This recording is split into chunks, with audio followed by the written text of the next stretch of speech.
जिनका नाम अंग्रेजी के एच लेटर से शुरू होता है और उनकी कर्क राशि है। वो महिलाएं स्वभाव से काफ़ी भावुक होती हैं। इनके शादीशुदा जीवन में ये अपने जीवन साथी और अपने बच्चों की बहुत परवाह करने वाली होती हैं। वैवाहिक जीवन सामान्य ही होता है, लेकिन रिश्ते निभाना और परिवार के लोगों को समझना इनको अच्छे से आता है। जिम्मेदारियों को निभाना जानती हैं। इनमें निस्वार्थ प्रेम की भावना बहुत होती है। अपने साथी पर पूरी तरह समर्पित रहती हैं। अपनी भावनाओं को खुलकर जाहिर नहीं करती। अपने जीवन साथी के प्रति काफ़ी वफादार रहती हैं और स्वतंत्रता को पसंद करती हैं, इसलिए अपने साथी को भी स्वतंत्रता देती हैं।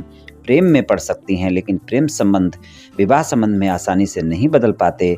जिसको भी प्रेम करती हैं, दिल से प्रेम करती हैं और ये अपने प्रेम का इजहार आसानी से नहीं कर पाती।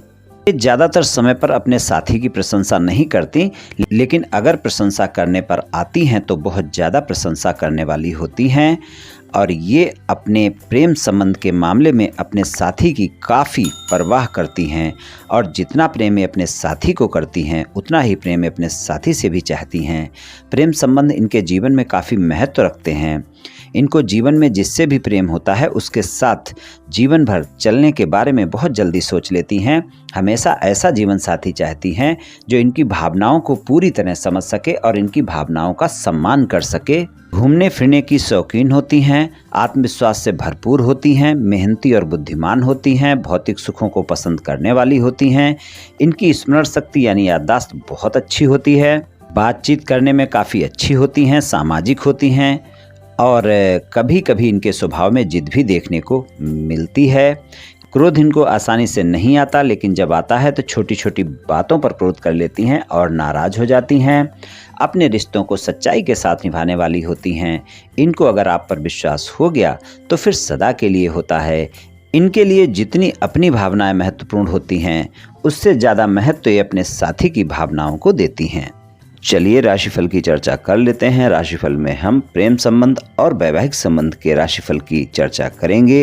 ये राशिफल चंद्र राशि पर आधारित है, यानी मून साइन पर। जिनको अपनी राशि नहीं पता है वो इस वीडियो को अपनी नाम राशि से भी देख व सुन सकती हैं।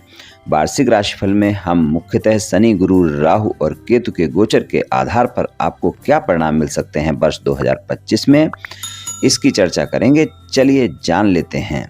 कर्क राशि वाली महिलाओं के लिए प्रेम संबंध के मामले में वर्ष 2025 में मिला जुला सा साल रहने वाला है। 18 मई तक के समय में प्रेम संबंध के मामले में आपको बेहतर परिणाम देखने को मिल सकते हैं। 18 मई के बाद का जो समय होगा वहां पर आपको अपनी वाणी पर संयम अवश्य रखना होगा। इस बात का ध्यान रखकर चलना होगा। वृषभ राशि में एकादश भाव में गुरुदेव का गोचर 14 मई तक के समय में बना रहेगा और पंचम भाव पर उनकी सप्तम दृष्टि बनी रहेगी। तो यहाँ पर आपको प्रेम संबंध के मामले में प्रत्येक क्षेत्र में अच्छे परिणाम देखने को मिलेंगे। आपके साथी के साथ संबंध मजबूत होंगे। अगर प्रेम संबंध पहले से हैं तो आप अपने प्रेम संबंध को विवाह संबंध में बदलने का फैसला भी ले सकती हैं। तो 14 मई तक का समय काफ़ी बेहतर है, वहाँ पर आपको ज़्यादा अच्छे परिणाम देखने को मिल सकते हैं। लेकिन ध्यान रहे कि 18 मई से जब केतु का गोचर आपके वाणी के भाव में यानी सिंह राशि में हो जाएगा तो आपको अपनी वाणी पर संयम अवश्य रखना होगा। और गुरुदेव भी 15 मई से आपके 12वें भाव में यानी मिथुन राशि में गोचर में जाएंगे। तो आपको यहाँ पर आपके साथी के साथ तालमेल बनाकर चलना होगा, वरना आपके प्रेम संबंध में वाद विवाद की स्थिति बन सकती है। छोटी छोटी बातें बड़ी हो सकती हैं, बहस हो सकती है और फिर तनाव देखने को मिल सकता है। इसलिए प्रेम संबंध में मिला जुला परिणाम आपको देखने को मिलेगा वर्ष 2025 में। प्रेम संबंध के मामले में 14 मई तक का समय काफ़ी बेहतर है और 18 अक्टूबर से 4 दिसंबर तक का समय भी बेहतर है, क्योंकि उस समय पर गुरुदेव आपके प्रथम भाव में यानी कर्क राशि में गोचर में होंगे। पंचम भाव पर दृष्टि भी होगी। तो ये जो समय है वो आपके प्रेम संबंध के प्रत्येक क्षेत्र में बेहतर परिणाम दिखाएंगे। और बाकी समय में आपको अपनी वाणी पर संयम रखना है, खासकर 18 मई से, और अपने साथी के साथ तालमेल बनाकर रखना है, तभी आपको अच्छे परिणाम मिल पाएंगे। शादीशुदा जीवन में वर्ष 2025 में सामान्य सा साल रहने वाला है। सप्तम भाव में मकर राशि है, स्वामी शनि है। अष्टम भाव में कुंभ राशि है, स्वामी शनि है। शनिदेव 29 मार्च 2025 तक अष्टम भाव में ही गोचर में रहेंगे। आपको अपने जीवन साथी के साथ रिश्ते में अप एंड डाउन देखने को मिल सकते हैं। इस बात का ध्यान रखकर चलना होगा, जिससे मानसिक तनाव देखने को मिल सकता है। 29 मार्च तक के समय में अपने साथी के साथ छोटी छोटी बातों को बड़ा बिल्कुल ना होने दें। इस बात का ध्यान रखकर चलें, नहीं तो रिश्ते में तनाव देखने को मिलेगा। और 29 मार्च 2025 के बाद का जो समय होगा वहाँ पर शनिदेव आपके नवम भाव में गोचर में चले जाएंगे, तो वहाँ पर आपके लिए सामान्य सा समय रहेगा। गुरुदेव की दृष्टि 14 मई तक के समय में हालांकि सप्तम भाव पर बनी रहेगी, और ये गुरुदेव की जो सप्तम भाव पर नवम दृष्टि होगी तो यहाँ पर आपको बेहतर परिणाम ही कुल मिलाकर देखने को मिलेंगे। तो अगर हम देखें तो 14 मई तक के समय में शादीशुदा जीवन में अच्छे परिणाम देखने को मिलेंगे, लेकिन शनिदेव का गोचर 29 मार्च तक अष्टम भाव में है, इसलिए आपको 29 मार्च तक के समय में थोड़ा सा ज़्यादा ध्यान रखकर चलने की आवश्यकता है। लेकिन 18 मई से केतु आपके बाणी के भाव में जाएंगे तो वहाँ पर आपकी बाणी अच्छी नहीं रहेगी, और आपकी बाणी के चलते आपके जीवन साथी के साथ वाद विवाद देखने को मिल सकते हैं। इसलिए कुल मिलाकर अगर हम देखें तो इस वर्ष मध्य मई तक का समय कुल मिलाकर अच्छा ही जाने वाला है शादीशुदा जीवन में।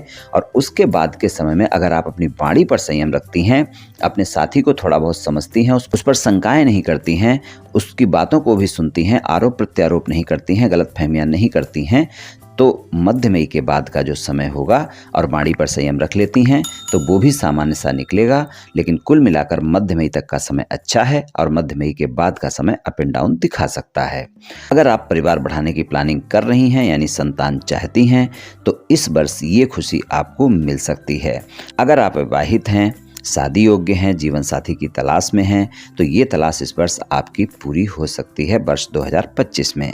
और उसके लिए भी 14 मई तक का समय ज़्यादा बेहतर है और 18 अक्टूबर से 4 दिसंबर तक का समय भी ज़्यादा बेहतर है। ये 2 समय ऐसे हैं जब आपको ज़्यादा अच्छे परिणाम देखने को मिल सकते हैं। बाकी समय में भी आपको सामान्य परिणाम मिल जाएंगे। ये राशिफल सामान्य राशिफल है, ये सभी महिलाओं पर पूर्ण रूप से प्रभावी होगा ऐसा संभव नहीं है, क्योंकि आपकी जन्म कुंडली पर भी बहुत कुछ निर्भर करता है। आप सभी स्वस्थ रहें, आयुष्मान रहें, धनवान रहें, ऐसी मेरी श्री कृष्ण भगवान से प्रार्थना है। जय श्री कृष्ण, जय श्री राधे।